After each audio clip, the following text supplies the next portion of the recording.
같이 읽도록 하겠습니다. 마태복음 25장 1절부터 13절까지입니다. 그때의 천군 마치 등을 들고 신랑을 맞으러 나간 10처녀와 같다 하리니 그 중엔 5은 미련하고 5은 슬기 있는 자라. 미련한 자들은 등을 가지되 기름을 가지지 아니하고 슬기 있는 자들은 그릇에 기름을 담아 등과 함께 가져갔더니 신랑이 더디 오므로 다 졸며 잘세. 밤중에 소리가 나되 보라 신랑이로다 맞으러 나오라 하매 이에 그 처녀들이 다 일어나 등을 준비할세. 미련한 자들은 슬기 있는 자들에게 이르되 우리 등불이 꺼져가니 너희 기름을 좀 나눠달라 하거늘 슬기 있는 자들이 대답하여 이르되 우리와 너희가 쓰기에 다 부족하니 할까 하노니 차라리 파는 자들에게 가서 너희 쓸 것을 사라 하니 그들이 사러 가는 사이에 신랑이 오므로 준비하였던 자들은 함께 혼인잔치에 들어가고 문은 닫힌지라. 그 후에 남은 처녀들이 와서 이르되 주여 주여 우리에게 열어주소서. 대답하여 이르되 진실로 너희에게 이르노니 내가 너희를 알지 못하노라 하였느니라. 그런즉 깨어있으라. 너희는 그날과 그때를 알지 못하느니라. 아멘. 지난주에 말씀을 받으면서 마음에 짐작이 왔어요. 아마도 이 마태복음 25장 3가지 비유를 전부 다 우리의 복음 전도를 위해서 다시 재해석하고 조명하고 명령하실 것 같다 이렇게 기도하고 있는데, 아니나 다를까 이 마태복음 25장 1절부터 13절 말씀으로 생명의 빛을 밝히라 라는 제목으로 말씀을 주셨습니다. 생명의 빛을 밝히라. 신랑을 기다리는 처녀들은 오직 하나, 등불을 밝히고 기다렸는지 아닌지, 그것이 잔치집에 들어가 신랑과 신부와 함께 그 잔치를 즐기거나 아니면 버려지거나의 조건이었습니다. 얼마나 예쁜지, 잘 차려입었는지, 무엇을 준비했는지 아무 상관이 없었어요. 등불, 그것을 준비했는지입니다. 그런데 사실은 이 등불이 이렇게 조그만 등잔이 아니라 횃불이라고 하면 여러분 이해가 가실 거예요. 그래서 이 횃불은 기름을 많이 먹고 기름을 많이 준비를 해야 됩니다. 그래서 이 결혼 풍속을 보면은 양갓집의 가족들과 함께 신랑 신부가 정혼을 먼저 합니다. 그래서 정혼의 표시를 하고 그때부터 약 1년간을 신랑은 신랑대로 살 집이며 가정을 꾸릴 준비를 하고 신부는 신부로서의 사랑과 정절 그리고 또 앞으로 가정을 이뤄갈 수 있는 준비를 하는 기간입니다. 그런데 이스라엘 고대 풍속에 정혼을 하면 결혼한 것과 같은 법적 효력과 책임이 있었습니다. 그런데 이제 1년쯤이 보통 1년인데 정확하게 1년 몇 월 며칠 이르지 않아요. 왜? 달력도 별로 없던 시대예요. 그래서 보면은 정확하게 1년에 딱 거쳐서 오는 것이 아니라 지나거나 날짜가 정확하지 않아요. 때로는 신랑 측에서 일부러 시간을 연기하거나 변경을 해서 그 준비 내지는 신부의 마음을 떠볼 때도 있었다 해요. 자, 그렇게 해서 올 때에 신랑이 다 준비를 해놓고 신부를 데리러 신부의 집으로 옵니다. 올 때에 친구들, 들러리를 서서 함께할 친구들이 같이 와요. 그 친구들은 뿔나파를 분다 그래요. 나파를 불면서 신랑을 앞서 같이 옵니다. 과연 이 신랑이 언제 올지를 몰라 이미 1년여 되어갈 때부터 신부는 자기의 친구들과 더불어 함께 있습니다. 그리고 그 친구들이 힘들어하고 많은 그 수발이 필요하므로 신랑이 언제 올지 몰라서 모든 준비를 그 신부 곁에서 같이 해주고 있답니다. 그러니까 갑자기 어느 날이다 하고 다 이렇게 잔치에 가려고 모여있는 게 아니에요. 이미 거의 합숙을 같이 하다시피 하고 있습니다. 그런데 왜 이스라엘은 하필이면 밤중에 결혼식을 하느냐? 이스라엘의 시간은 저녁 6시가 하루의 첫 시간이에요. 그러니까 하루가 언제부터 시작이냐? 저녁부터. 그래서 보통 6시, 지금의 6시쯤으로 잡는데 오후 6시가 하루의 시작이에요.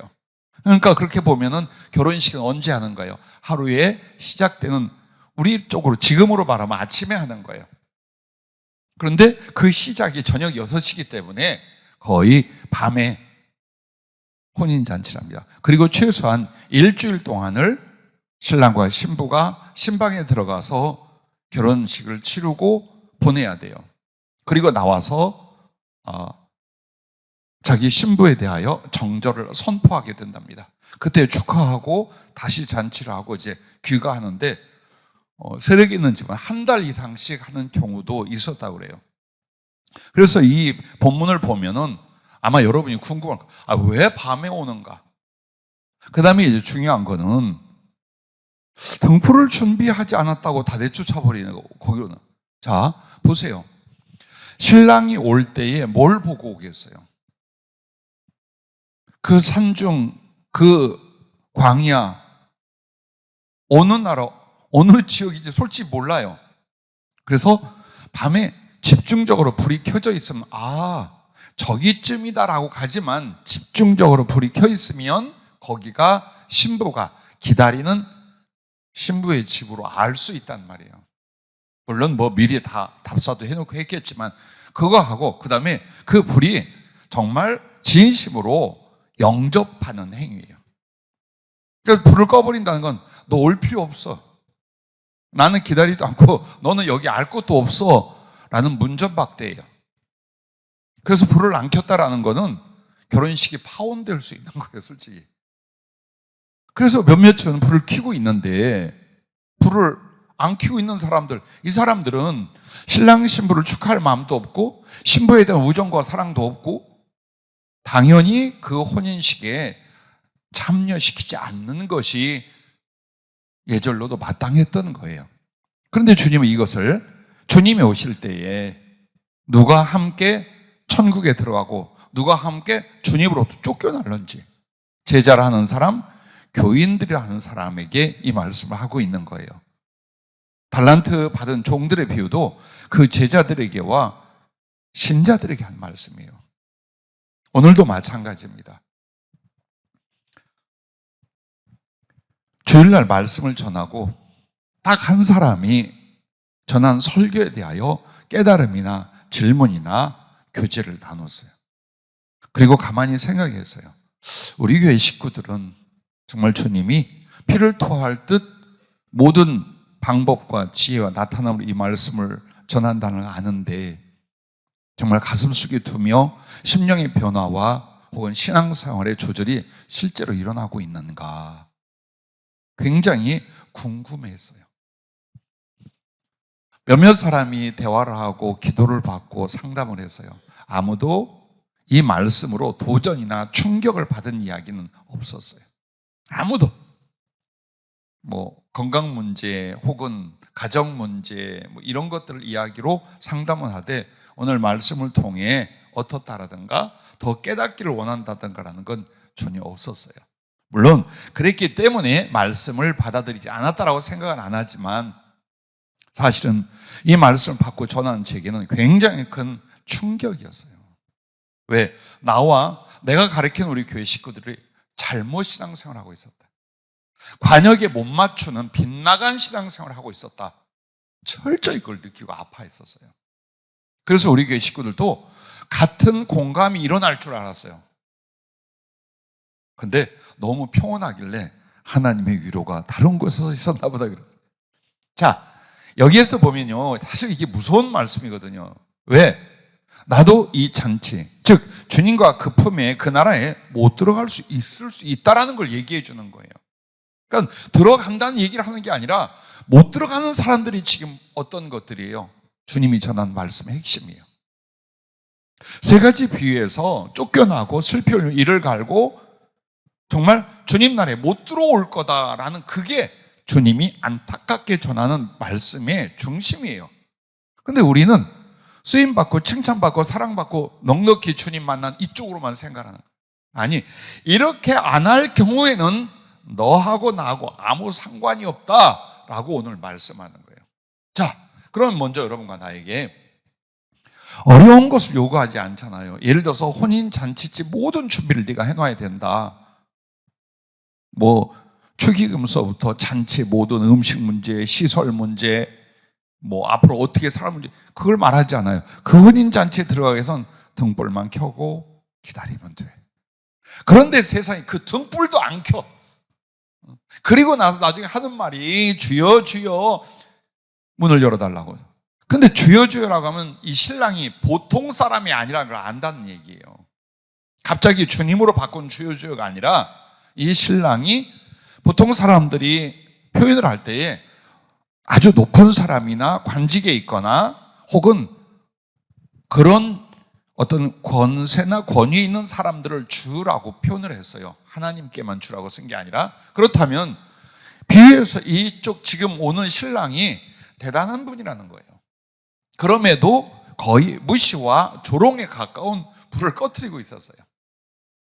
이 지경이라는 거예요. 그러면 여기서 하나하나 풀어가겠습니다. 첫째로 등불의 의미는 무엇인가요? 주님의 종들, 사명자들, 성도다, 교인들이 하는 사람들이 예수님을 만나고 그 사랑을 받고 그 나라에 들어가기 위하여 혹은 그의 사랑의 잔치에 참여하기 위하여 반드시 준비해야 될 이 등불의 의미는 뭔가? 그럼 등불 자체보다 먼저 이걸 봅시다. 밤이 뭡니까? 성경에 밤이 굉장히 많이 나와요. 밤은 첫째로 무지를 가리킵니다. 즉 다른 무지가 아니에요. 하나님과 그 진리를 모르는 혹은 그 하나님과 진리에 대한 아무것도 깨닫지 못한 상태예요. 이게 무지가 바로 밤이고 어두움이에요. 그 다음에는 인생의 고통과 슬픔이 밤에 속하는 거예요. 그리고 그렇게 만들어가는 죄, 그 죄악을 어둠으로 말합니다. 동시에 죽음이 그 밤에 속해 있고 사단과 그 편들이 바로 어둠의 세력, 어둠의 자식들이에요. 그리고 나서 이 모든 결과에 하나님의 진노와 심판의 그 저주가 바로 저주가 나타난 그 현상 자체가 바로 어둠에 속하는 겁니다. 그래서 누가복음 1장 78절 79절에 이는 우리 하나님의 긍휼로 인함이라 이로써 돋는 해가 위로부터 우리에게 임하여 어둠과 죽음의 그늘에 앉은 자에게 비치고 우리 발을 평강의 길로 인도하시로다 하니라. 주님의 오심에 대하여 이렇게 말씀을 한 이유가 바로 그것입니다. 자, 동시에 우리 성도들에게도 죄를 회개했다, 믿음으로 산다 해도 무지 부분이 있을 수 있어요. 그 무지 부분이 뭐냐? 내가 언제 죽을지 모른다는 거예요. 그리고 예수님이 어느 때 이 세상에 올지 모른다는 거예요. 그래서 그 무지 부분은 남겨두었어요. 아무리 진리를 알아도 예수님을 알아도 내 지혜 안에서는 결코 내가 언제 죽을지 안 가르쳐 주셔요. 그리고 주님이 언제 올지도 모른다는 거예요. 이것 또한 우리의 심령 안에서는 경계해야 될, 훅 깨어 있어야 될 어둠이란 뜻이 될 수도 있어요. 자, 그럼 등불은 무엇일까요? 곧 어둠의 빛을 밝힘을 의미합니다. 왜 중요한가? 어둠이란 말이에요, 깜깜한. 그래서 그 어둠을 밝히기 위한 등불인데 이 뜻이 뭐냐면 빛이 의미가 있는 거예요. 등잔이 의미가 있는 게 아니라 불을 밝혀서 빛이 빛나게 하는 빛이 중요한 겁니다. 그러면 이 등불, 즉 빛은 첫째가 진리 혹은 복음이라고 말할 수 있습니다. 시편 119편 105절에는 주의 말씀은 내 발의 등이요 내 길의 빛이니이다. 잠언 6장 23절에는 대저 명령은 등불이요 법은 빛이요 훈계의 책망은 곧 생명의 길이다. 즉 하나님의 말씀 진리는 등불과 같고 빛과 같고 생명의 길을 밝혀주는 것이다. 이 뜻으로 말씀하고 있습니다. 또한 빛은 생명, 즉 구원입니다. 요한복음 1장 4절에 그 안에 생명이 있었으니 이 생명은 사람들의 빛이라고 말합니다. 예수님 안에 생명이 있어요. 그리고 그 예수님은 그 생명을 가지고 우리에게 무엇으로? 빛으로 오셔요. 그러므로 어둠이 죽음이라면 주님은 빛이요 생명이시라. 그걸 말씀합니다. 세 번째로 빛은 사랑, 즉 의입니다. 마태복음 5장 14절부터 16절 여러분이 잘 알죠? 너희는 세상의 빛이라. 산 위에 있는 동네가 숨겨지지 못할 것이요 사람이 등불을 켜서 말 아래에 두지 아니하고 등경 위에 두나니 이러므로 집안 모든 사람에게 비치느니라. 이같이 너희 빛이 사람 앞에 비치게 하여 그들로 너희 착한 행실을 보고 하늘에 계신 너희 아버지께 영광을 돌리게 하라. 여러분의 사랑, 섬김, 선행이 곧 바로 하나님의 빛입니다. 또한 네 번째는 빛은 하나님 나라입니다. 하나님 나라를 빛의 나라로서 이렇게 말합니다. 계시록 21장 23절부터 25절은 그 성은 해나 달의 비침이 쓸데없으니 이는 하나님의 영광이 비치고 어린 양이 그 등불이 되심이라. 만국이 그 빛 가운데로 다니고 땅의 왕들이 자기 영광을 가지고 그리로 들어가리라. 낮에 성문을 도무지 닫지 아니하리니 거기에는 밤이 없음이라. 즉 빛은 하나님 나라다 그 말입니다. 다섯 번째로 빛은 예수 그리스도이십니다. 요한복음 14장 6절에 예수께서 이르시되 내가 곧 길이요 진리요 생명이니 나로 말미암지 않고는 아버지께로 올 자가 없느니라 라고 말씀하면서 당신은 세상의 빛이라고 요한복음 전체에 말씀을 하고 계십니다. 자, 그렇습니다. 그래서 성도들에게 예수님을 맞이하기 위하여 혹은 예수님을 기뻐하고 사랑한다면 혹은 그분과 영혼의 구원과 사랑의 연합을 위한다면 넌 반드시 이 빛의 등불, 즉 등불로 말미암아 빛을 비치고 있어야 된다. 이걸 말씀을 하는 거예요.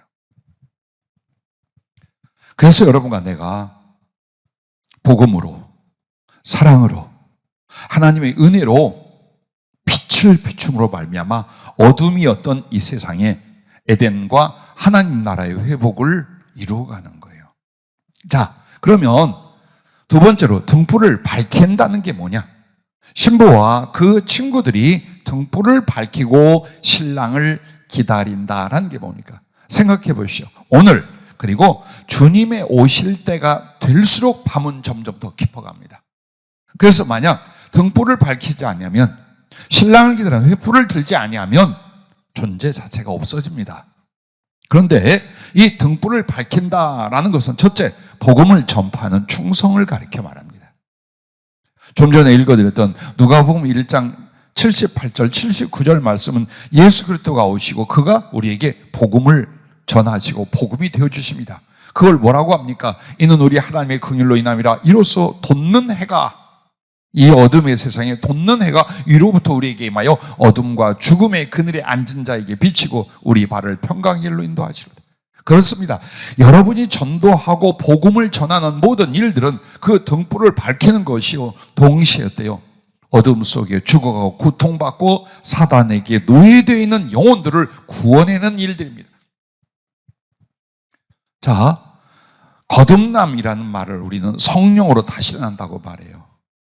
그래서 누가복음 3장 16절에 보면 예수님을 가리켜 세례 요한이 그는 불과 성령으로 세례를 주실 것이라고 말합니다. 그리고 그 불과 성령으로 세례를 받은 것은 성령으로의 거듭남과 나아가 충만함을 가리켜요. 왜? 우리는 그렇게 하실 것이라는 말씀에 대해서는 익히 알고 믿지만 왜라는 건 생각을 안 합니다. 왜? 왜 여러분에게 불과 성령으로 세례를 줍니까? 불과 성령은 같은 동의어이기도 합니다. 근데 왜 불을 강조하여 여러분에게 성령으로 거듭나게 세례를 준다고 말했겠습니까? 잘 생각해 보시죠. 오늘 말씀과 함께. 한마디로 여러분은 성령의 불로 진리의 빛을 비추는 사명으로 다시 태어나다 이 뜻이랍니다. 그게 성령으로 세례를 주고 거듭나게 하신 이유예요. 즉 거듭났다는 건 뭐냐? 육을 위하여 자신을 위하여 세상 것을 먹고 쓰고 거기에 자기를 버리며 살았어요. 그러나 거듭났다는 건 이제 예수 그리스도의 구원으로 말미암아 하나님의 성령이 임했어요. 그리고 무엇보다도 나의 삶의 사명, 내 인생의 존재 이유는 예수 그리스도를 높이고 예수 그리스도를 증거하는 사랑과 충성에 있다 이 말이에요. 그래서 하나님의 성령이 온 사람은 그냥 성령을 경험하고 작업하고 이것만 하고 있는 게 아니에요. 그 성령이 빛을 발하기 시작합니다. 거룩한 온기와 빛을 발하기 시작합니다. 그게 바로 예수 그리스도의 생명이요 예수 그리스도의 복음이라 이 말이에요. 그래서 복음을 전할 수 있는 가슴과 복음의 능력으로 나타남과 그리고 복음을 전하는 것이 삶이 된 사람들이 성령으로 거듭난 사람들이라 이 말입니다. 그런데 전도하지 않아요. 교회는 다니나 하나님의 일을 꿈꾼데 복음을 전하거나 영혼 구원을 위하여 노력하지 않아요. 거듭나지 않은 거 아니에요? 역으로 보면 거듭나지 않았다 이거. 왜? 성령의 불이 내 안에 작용하고 내 삶과 내 의식과 가치관을 바꾸지 않았어. 그래서 여전히 어떻게 살까? 이 세상에 무엇으로 살까? 여기에 폭 빠져 살지. 전도해야 돼. 복음 전해야 돼. 영혼 구원해. 이게 안 일어나. 아무리 설교해도 안 일어나. 이 사람들. 왜? 성령을 안 받았어요. 나는 성령 수속을 작업하는 거 귀하게 봐요. 그러나 그것이 사랑과 복음 전도로 이어지지 않는다면 아무 의미도 없어요. 은사를 체험해요. 천국을 갔다 와요. 그럼에도 복음을 전하지 않는다면 난 그건 아무 소용이 없다고 봐요. 어떤 기적을 체험해도 죽었다가 살아난 병고침을 받다 해도 자기밖에 몰라. 거듭나지 않은 거예요. 생각해 보세요. 여러분이 주님의 그 은혜와 십자가를 알고 구원의 확신을 갖고 성령을 받아서 거듭났다고 생각한 이후에 전도에 대해서 생각 안 한 적이 없을 거예요. 어떻게 영혼을 구원하고 어떻게 저들에게 그때 긍휼을 나누고 그들을 어떻게든지 예수 믿고 구원받고 이것에 사로잡히지 않았다면 거듭나기 전이라는 거예요. 그거는. 그래서 안 돼. 거듭나지도 않았는데 하나님의 일을 하고 하나님께 복을 받아 쓰임받을 꿈을 꾸는 거예요. 이거 무서운 욕심들 아니겠어요? 이게 세상에 가득하고 교회에 가득한 거예요. 어떻게 해서 복음 전도자가 되느냐? 교육받아서 훈련받아서 눈치 봐서가 아니라는 거예요.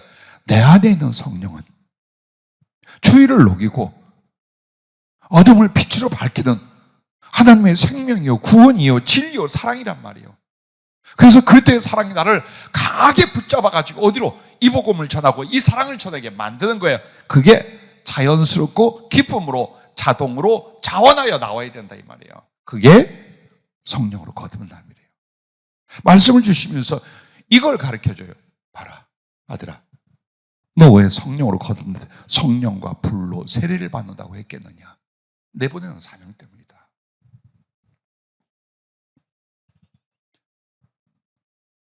우리가 주님 앞에 갈 때까지 인품적인 사랑이라든지 거룩함이라든지 의의 행위라든지 소위 성령 충만의 높고 높은 영성이라든지 다 못 이룰 수 있어요.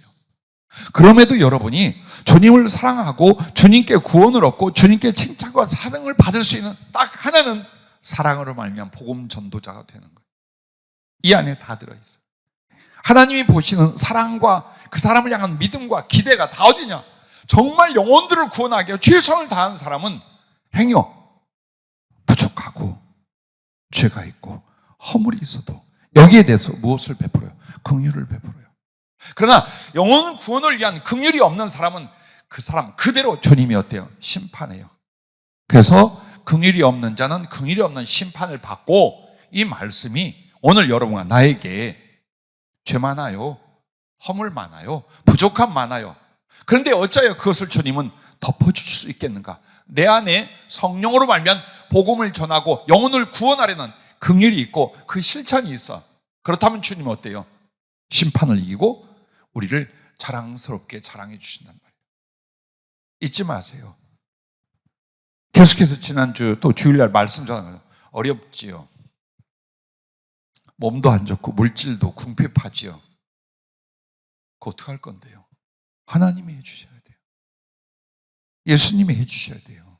근데 예수님은 뭐라고 했어요? 네가 복음을 전하면, 네가 영혼들을 긍휼히 여기면 내가 그 후원으로 네 건강도 물질도 혹은 성령의 은혜도 그때 부어주겠다는 거예요. 근데 그건 하지 않아. 여전히 육신의 염려, 육신의 미련, 이거 세상의 것에 빠져 있어요. 그러면 우리의 삶은 어디로, 무엇으로 계속되겠어요? 연단으로 계속되는 거예요. 그러니까 제일 미련한 사람이 뭐냐? 연단만 받다가 죽는 거예요. 주님은 여러분과 나를 고난 속에 집어넣는 게 주님의 계획이 아니에요. 주님의 뜻이 아니에요. 그런데 우리가 구원을 못 받도록, 주님의 사랑을 잃어버리도록 현실적이고 육신적으로 산단 말이에요. 그러니까 거기서 건져내기 위하여 주님이 이끌어내는데 소위 그것을 우리는 뭐라고 생각해요?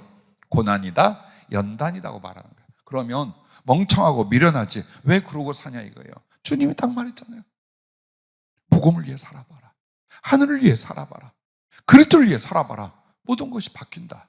영혼도 바뀌고 삶도 바뀌고 환경도 바뀌고 하나님의 후원과 쓰심도 바뀐다 이 말이에요.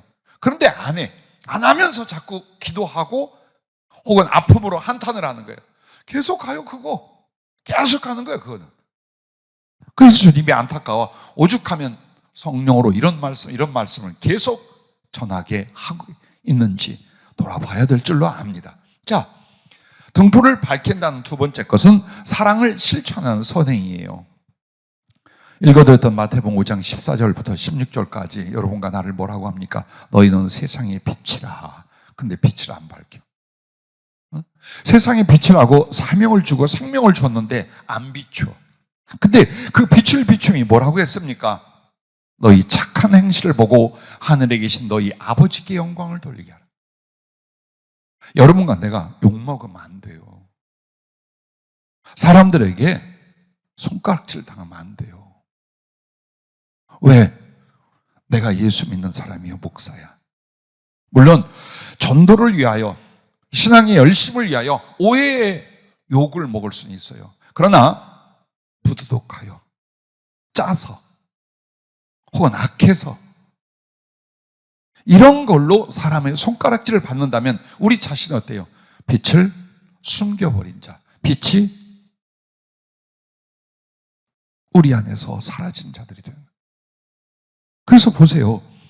왜 선행이나 사랑이나 구제나 남에게 친절을 베풀고 위로와 긍휼을 베푸는 것이 왜 빛이냐? 생각해 보세요. 여러분과 나에게 있어서 예수님이 무엇을 통해 오셨어요? 하나님의 사랑을 통해 왔어요. 그리고 내 안에 하나님의 사랑으로 말미암아 그분의 존재와 임재 그리고 구원을 이루셨어요. 그러면 이 세상에 예수 그리스도의 사랑, 예수 그리스도의 생명, 예수 그리스도의 복음이 빛이라면 이제 여기서 나가는 게 뭐겠어요? 언어로만 말하는 복음 전도가 아니라 이 말이에요. 가슴과 함께 행위를 전하는 복음이 뭐냐? 그게 사랑이고 선행이에요. 왜? 복음에 관한 말을 하는 것과 복음으로서 사는 것은 같은 성령님의 역사, 하나님의 빛의 역할이라 이 말이에요. 더더군다나 주님이 이렇게 설명을 해줘요. 사람이 떡으로만 살 것이 아니요 하나님의 입으로 나오는 모든 말씀으로 살 것이니라. 이 말은 네가 떡을 먹지 않아도 금식을 해도 넌 살 수 있다 이 말을 한 게 아니에요. 떡도 필요하지만 진짜 생명을 주는 영원한 양식은 말씀이니라 이 말이에요. 그리고 말씀을 따르고 말씀의 방법으로 산다면 육신과 인생의 삶에 필요한 것은 하나님의 손으로 공급이 된다 이 말이에요. 그런데 이 말을 선행과 복음 전파에 대해서 이렇게 주님이 엮어서 기도할 때 설명을 해 주시는 거예요. 사람에게 먹을 떡을 먼저 줘라. 왜? 그 떡은 바로 사랑이란 말이에요. 그리고 그 사랑을 깨달았을 때에 하나님의 사랑, 예수 그리스도의 사랑인 복음을 줘봐라. 이게 딱 맞는 거다. 같은 것이다. 그래서 우리가 사람을 사랑하지 않는데 하나님의 사랑을 아무리 말해도 그 사람들은 어때요? 코방귀도 뀌지 않아요. 또한 언어와 지식으로 말하는 복음을 이야기하고 있을 때 이 사람들은 지금 굶고 있고 죽어가고 있어요. 어떻게 받아들이겠어요? 그래서 곧 사람에게 떡을 주는 행위에 그게 사랑이에요. 그러면 이 사랑 안에는 뭐가 이미 있다는 거예요? 하나님의 생명과 임재와 그 빛이 비춰주고 있다는 거예요. 그래서 선행이 하나님이 임하시고 하나님의 은혜의 빛이라는 거예요. 그걸 알고 해야 돼요. 교회 안에서와 그리고 이웃들에게 작은 친절에서부터 크게 자기를 희생하여 나눈 모든 일들, 그게 뭐냐? 바로 하나님의 빛이, 그리스도 예수의 빛이 나를 통해서 비춰지게 만들어요. 그러므로 절망 속에 있고 괴로움 속에 있고 죄 속에 있다가도 여러분의 그 선한 행실, 그리고 그 선한 행실의 이유가 예수 그리스도요 하나님의 사랑이요 복음이라는 걸 알고 여러분의 그 착한 행실이 그들에게 어때요? 하나님을 찾아가게는 빛이 된다 이 말이에요. 그래서 우리에게 복음, 선행, 사랑, 진리 이게 같이 있는 거예요. 같이. 왜 우리가 전도가 안 되느냐? 한번 생각해. 사람이 귀하지 않아. 불쌍하지 않아. 죽어가고 지옥 간다고 해도 의식은 그런데 마음은 움직이지 않아. 왜요? 이 속에 사랑이 없기 때문이에요. 사랑이 없는 가운데 언어와 지식으로 전한 복음은 힘이 없어요. 그러나 내 안에 사랑이 있고 그 사랑을 실천하면서 한마디 한마디 할 수 있다면 거기에는 권세가 있고 힘이 있고 감동이 일어나는 거예요. 그래서 여러분과 나에게 복음이 빛이라면 너희의 착한 행위와 행실도 바로 빛이라고 말씀하고 계신 것입니다. 그러므로 여러분과 내가 사람들에게 먹을 떡을 주십시오. 그리어가 나면 그들에게 생명의 떡을 함께 받을 수 있게 만든다는 거예요. 세 번째는 등불을 밝힌다는 것은 그리스도를 마음에 모시는 거예요. 근데 이게 굉장히 우리에게 착각을 일으키는 게 뭐냐면 내가 예수님에 대한 지식이나 믿음의 생각을 가지고 있으면 예수님이 내 마음에 있다라고 생각을 해요. 그렇지 않아요. 그러면 예수 그리스도를 내 안에 모시는 게 뭡니까? 복음이 내게 먼저 이루어지게 하는 거예요. 왜 복음을 전하지를 않느냐? 아니 복음을 전해도 효과가 없느냐? 내 안에 복음이 없어. 그 말은 성경적 지식이 없다는 게 아니라 그 복음이 내 안에서 인격화돼야 된다는 거예요. 인격화. 그럼 인격화가 뭘까요? 바로 이것입니다. 에베소서 5장 9절부터 10절 말씀에 너희가 전에는 어둠이었더니 이젠 주 안에서 빛이라 하시고 빛의 열매는 모든 착함과 의로움과 진실함에 있느니라 라고 말합니다. 자, 빛의 열매는 모든 착함과 의로움과 진실함이라. 예수님 때문에 여러분이 착해지고 의로워지고 진실해진다면 그게 바로 마음에 예수님을 모신 것이요 복음이 내게 먼저 이루어지는 거라 그 말이에요. 내게 먼저 이루어지는 거예요. 나는 새까맣고 아주 이기적이고 탐욕적이에요. 아주 냉소적이에요. 근데 예수님을 아무리 우리가 떠들어 봐야 효과 없고 빛이 영혼에게 비춰지지 않는다 이 말이에요. 그래서 이 세 가지가 어떻게 되는가 보십시오. 정말로 내 성품과 인격에 예수님을 담고 모셨어요. 그게 바로 빛의 열매, 모든 의로움, 진실함, 착함, 그게 이제 이루어지잖아요.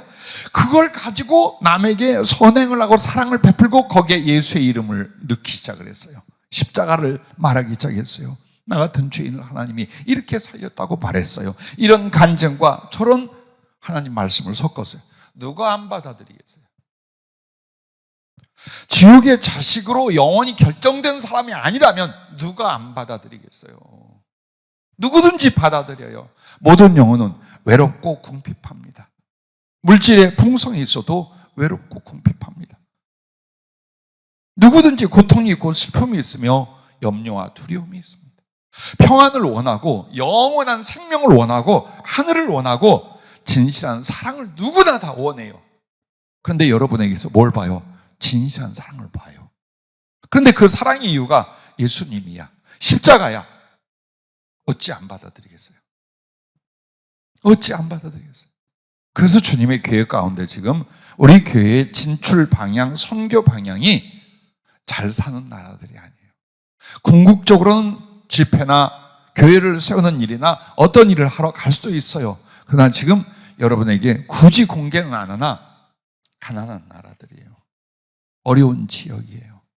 그리고 거기에 그냥 지식과 언어의 복음보다도 경제적이고 구제가 되고 복지가 되고 사랑의 후원이 될 수 있는 일들을 주님이 말씀하셨거니와 그 준비를 해가는 과정이에요. 나는 그것이 크게 이루어지기 전 우리 교회 식구 하나하나에게 정말 내 안에 그리스도의 인격이 사랑의 성품이 만들어져 가며 그 사랑의 성품이 남에게 의와 사랑을 베풀고 기꺼이 예수님을 말할 수 있는 이 상태만 가라는 거예요. 10명이라도 의인 10명만이라도 사랑의 사람 진리와 복음에 잡힌 10명만이라도 이 교회에 있다면 해외 선교가 강력한 복음 전파 영혼 구원의 역사가 어찌 이루어지지 않겠어요? 어찌 이루어지지 않겠어요? 나는 그 생각을 해요. 만약 우리에게 정말 그리스도의 사랑을 품고 그 사랑을 나누는, 그래서 복음을 전하는 의인 10명만 있다면 이 교회는 정말 막강한 하나님의 능력에 잡혀 얼마든지 세계 선교를 이룰 수 있다라고 나는 믿습니다. 우리 교회 얼마 되지 않는 식구지만 다 바꾸려고 안 해요. 아니, 못 바꿔요. 못 바꿔요. 몇 마디 말만 딱 들어봐도 이 사람 속에 뭐가 있는지, 어떤 의식과 어떤 가치가 있는지 이젠 알아. 그리고 그들에게 긍휼은 갖고 축복은 하고 영적으로 도울 수는 있지만, 그들이 바로 이런 말씀과 이런 하나님의 간절한 소망과 계획에 따라 급격하게 변화될 사람들은 아니란 것도 알아요.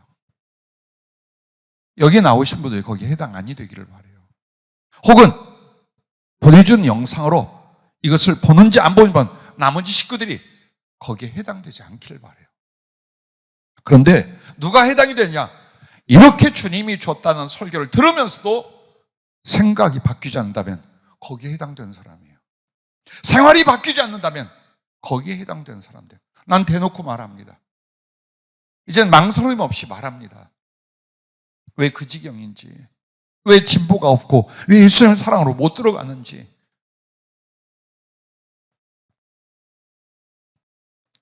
오늘 말씀도 어려운 일을 주님 말한 게 아니잖아요. 등불 하나 켜라. 어두운 밤에 신랑을 기다릴 때 등불 하나만 켜라. 그럼 얼마든지 잔치에 들어갈 수 있어요. 그럼 우리에게 당연히 내 마음에 예수님의 사랑을 닮아가고 키우는 것과 그 사랑이 나에게 힘을 주어서 남들에게 선한 일, 착한 일을 하면서 예수님을 조금씩 나누고 이거 못해요. 이게 목적이 되게만 해봐요. 이게 생활이 되게만 해봐요. 주님이 뭘 안 바꿔주시고 어떤 은혜를 안 해주실까? 오늘 총전도 주일이 거듭 말씀들 그렇게 절대적인 것이 아니에요. 하나의 이유예요. 다시 우리가 뜨거운 가슴으로 말씀과 성령에 잡히고 사랑에 잡혀서 그리스도인답게 주님을 사랑하는 사람의 실천을 이뤄나가는 시작점으로서 이게 시작이 된 거지, 그때 얼마나 모였다가 어떻게 대접하고 어떻게 보내느냐 이게 문제가 아니에요. 즉 우리의 생활과 삶이 바뀌는 그 전환점이 되라고 총전도 주일이니 이런 걸 지금 마련했단 말이에요. 그래서 그때까지 어떻게가 아니라 말씀 들을 때 마음의 작정이 일어나고 그 다음날 행동으로 옮겨지고 작더라도 생각이 바뀌고 마음이 바뀌고 행동이 바뀌면 되는 거예요. 그러지 않고는 항상 우리가 어때요? 변하지 않는 사람, 말씀은 주나 공중에 새가 와서 다 쪼아먹고 없애버리는 사람, 그래서 딱딱한 심령에 하나님의 축복도 비전도 생명도 들어가지 않는 사람, 그러나 습관은 돼서 교회는 여전히 다니는 사람으로 남을 수 있다는 거예요. 생각만 해도 가슴이 아프고 슬퍼요. 이렇게까지 주님이 은혜를 주고 말씀을 줘도 그냥 늘 그 고정관념과 생각과 삶의 방식 못 벗어난다면 나는 그래요. 끝까지 긍휼은 나누겠죠.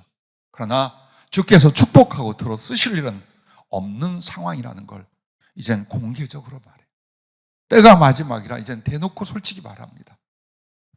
왜? 주님이 그렇게 하래요. 내가 마음이 유한 부분이 있어서 직접적인 말을 잘 안 합니다. 예언도 상담도 대놓고 안 합니다. 지금은 아니에요. 이젠 시간이 없어. 시간이 없어. 설교도 듣기 좋게 혹은 단지 깨닫게 이 차원이 아니에요. 바뀌든지 경고가 되든지 내 사랑하는 우리 성도들이 바뀌든지 아니면 그게 이유가 되고 경고가 되어서 나중에야 가슴을 치든지 둘 중에 하나라 이 말이에요.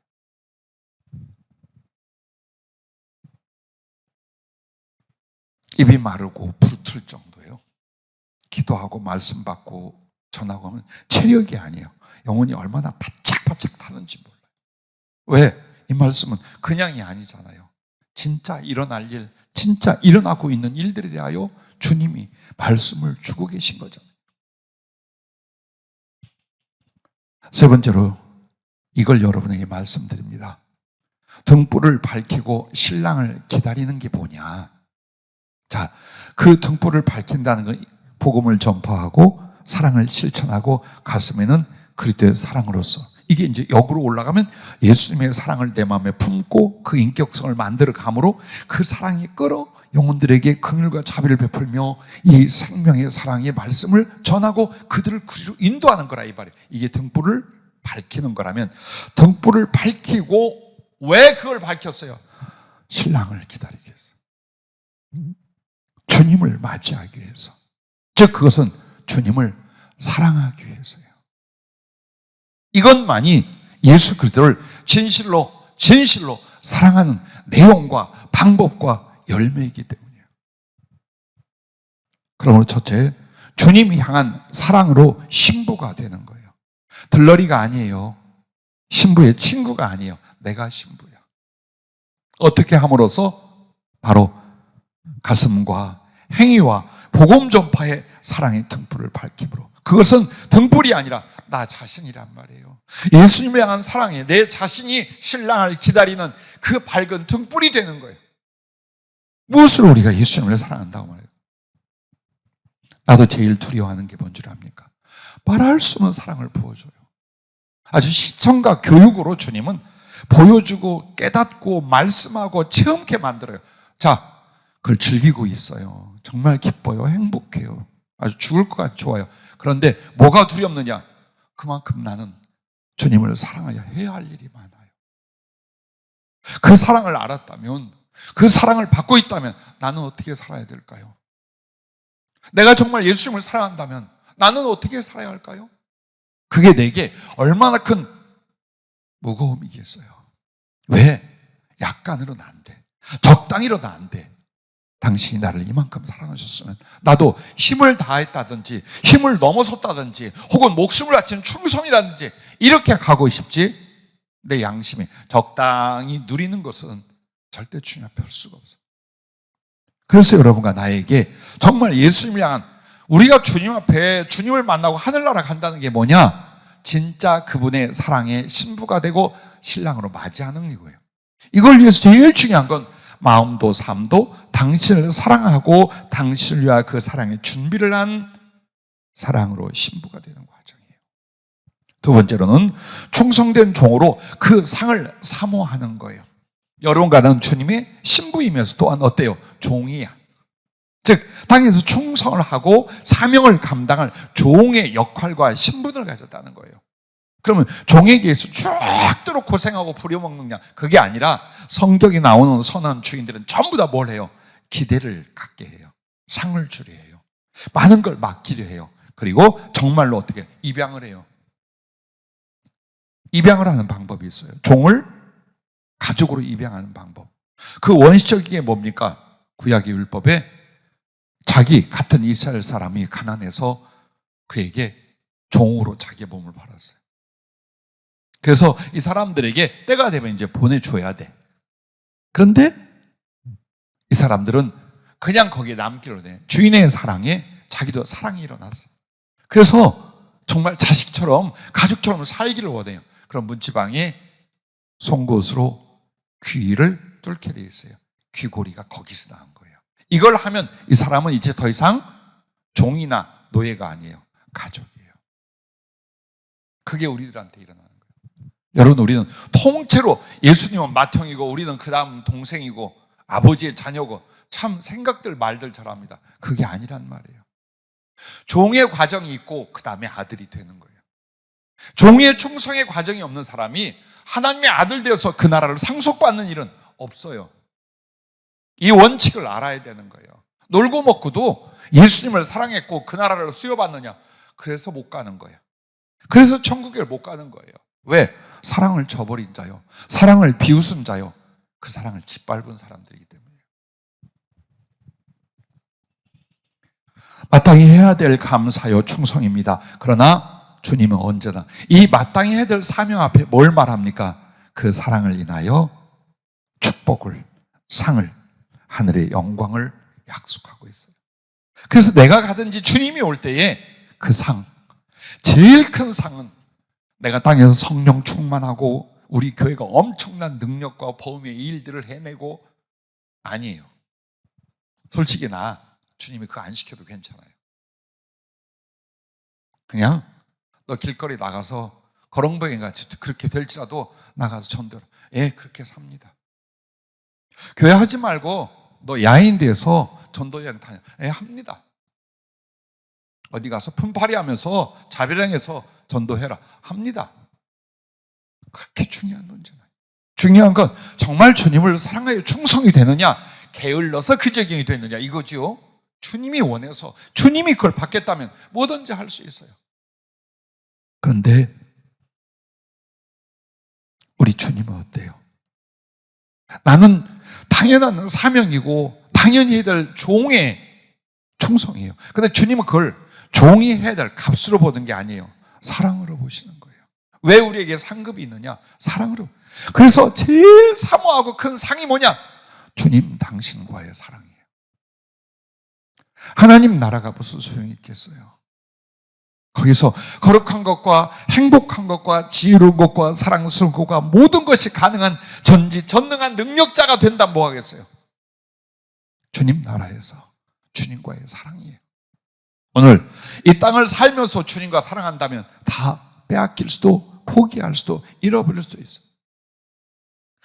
그렇습니다. 그분이 이 땅에서 우리에게 뭘 주시겠습니까? 예, 그것도 상입니다. 하늘에서 그 보좌 우편에 있는 것도 상입니다. 그러나 여러분 어때요? 이제 더 이상 종이라 하지 아니하고 아들이라 신부라 깊은 주님과의 사랑입니다. 그래서 여러분이 이 땅에 살면서 어떻게 살까 뭘 할까 그러지 말고 어떻게 충성된 종으로서 사랑과 수고를 다하고 그분의 칭찬과 더욱 큰 것을 맡기심과 그의 사랑이 영원한 하늘나라의 잔치에 내가 들어갈 수 있는, 내가 어떻게 예수님 조금이라도 사랑하고 그 사랑을 받고 사랑을 이룰 수 있는가? 그렇다면 힘들지 않을 거예요. 억울하거나 아쉽지 않아요. 부디 이 상태로 여러분이 올라갈 수 있기를 바랍니다. 그래서 충성된 종으로 열심히 자기를 만들고 선한 일을 하고 복음을 전파하고 그러면서 그 충성이 사랑이 되고 그 사랑의 응답으로 주님 당신의 가장 좋은 것들로 가장 원하는 것들로 그가 상을 주실 것을 사모하는 과정, 이게 바로 등불 켜고 있는 모습입니다. 세 번째로 주님 오실 길을 예비하는 거랍니다. 등불을 밝히고 신랑을 기다리는 것은 내 신랑이 오실 길을 마치 밤에 오는 신랑과 그 친구들을 향하여 등불을 밝히는 것처럼. 그래서 어쩌면 이렇게 묘사가 그 비유가 참 신비롭고 은혜스러운지 몰라요. 자, 주님 신랑이 올 때 그 신랑의 친구들이 누구겠어요? 하늘에 올라간 구원받은 영혼들과 천사들이겠죠. 그래서 주님 오실 때 무슨 소리가 나? 하늘에서 무슨 소리가 나? 민선아? 사지선다형, 헬리콥터 소리, 로켓 소리, 비 오는 소리, 나팔 소리. 어떤 걸까? 나팔 소리로구나. 아, 잘 맞췄어. 자, 왜 나팔 부는가? 우리 생각해봐요. 큰 나팔 소리와 함께 주님의 재림을 말해요. 왜 나팔 소리가 나느냐? 세상에 대한 경고일 수도 있어요. 그러나 성도에게 뭐예요? 신랑이 온다라는 그 기쁨의 나팔 소리라는 거예요.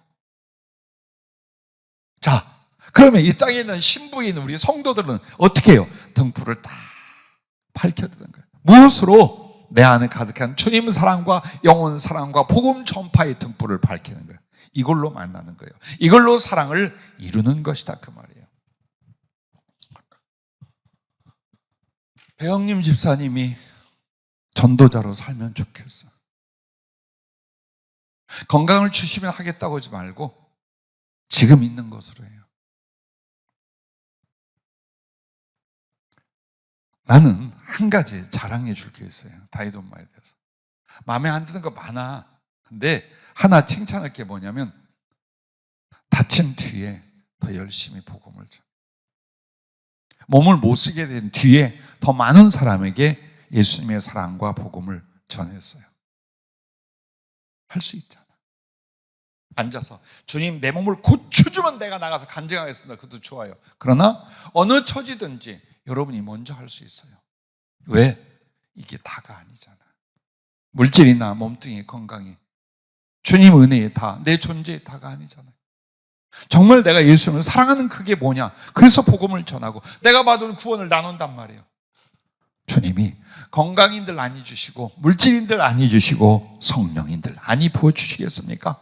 그렇게 해서 예수님이 오실 길을 예비한다는 건 내가 세상에 대하여 주님의 복음으로 말미암아 변화의 빛을 비추게 만드는 거예요. 죄에 대한 주님께서 구원할 사람들을 다 구원해야 되는 거예요. 그게 바로 등불을 밝힌 세상에 우리가 있는 거예요. 그러면서 동시에 어떻습니까? 어둠을 헤쳐오는 그 신랑에게 우리가 당신을 사랑하고 너무너무 기다리고 있습니다 하고 그 등불을 밝히는 거예요. 그래서 결국 세례 요한도 예수님의 오시는 길을 밝히는 자요, 우리들도 주님의 오실 길을 예비하는 자들이에요. 그게 뭘까요? 바로 복음 전파와 그리스도의 사랑을 나누며 내 심령 안에 주의 사랑으로 가득 채우는 거예요. 그게 바로 예수님이 내게 오실 수 있도록, 이 세상에 오실 수 있도록 그 길을 예비하는 거예요. 그래서 이렇게 중요하답니다. 오늘 여러분과 내가 기름 없이 등불 밝히지 않던 처녀들, 이렇게 계속 산다면 주님은 이렇게 말합니다. 너와 나와는 아무 상관이 없다. 너와 나는 아무 상관이 없다. 결국 이 땅에서 복을 받고 쓰임받고 이따위 단어가 아니라 천국에도 들어가지 못할 수 있습니다. 이제는 여러분에게 온유한 복음을 세상에 전하세요. 그러나 우리들 스스로에게는 칼날 같은 복음이 되어야 돼. 나 자식에는 칼로 하나님의 뜻이 아닌 것을, 주를 위하여 헌신하고 진짜 사랑과 충성할 수 있는 칼날 같은 복음이 되어 내게 박히게 만들어야 돼요. 그래서 오늘도 주님이 원하는 대로, 그리고 우리에게 주신 대로 말씀을 나누었습니다. 여기에 나오신 여러분과 각처에 있는 우리 성도님들과 또 혹시라도 이 말씀을 들은 믿음의 사람들이 있다면 생명의 빛을 밝히며 사랑의 진실을 이루어서 언제든지 주님과 사랑의 칭찬, 사랑의 영혼이 될 수 있기를 바랍니다. 기도하겠습니다.